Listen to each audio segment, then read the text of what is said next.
Negeri kita orang nak ambil dah. Hampa mesti biasa dengar ayat ni. Negeri kita orang nak ambil dah. Ha. Habis pakak percaya abang kata negeri kita orang nak ambil dah. Pakak balik sokong dia habis. Hari ni kita nak ambil balik negeri kita macam mana? Ha, aku ada satu idea. Hampa di sini ni, silat-silat yang duk ada sini pun sila percaya dekat dia duk kata negeri kita orang nak ambil dah. Aku bagi dia gambar. Hampa kalau ada kawan-kawan rakan dia pada luar ke apa ke dekat Kedah ni janda banyak. Anak dara yang tak bertemu jodoh lagi pun banyak. Hampa nak jodohkan dengan anak hampa ke, hampa nak tambah cawangan ke, tak kisah. Terbit main anak esok hampa suruh dia sokong kita semua.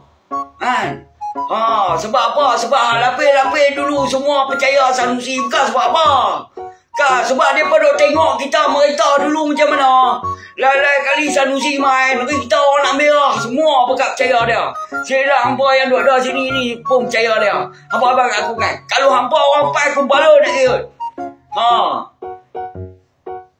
Hampa kalau siapa yang tak berjodoh lagi, pergi jumpa Roy. Roy tu banyak janda-janda dia kenal. Nak darah pun banyak duk masuk lain lah.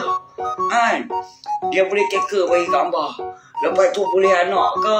Hampa bila cinta mesti dia akan ikutnya. Demi cinta yang menyala, ku rela menggenggam bara api demi kasih yang mengharum.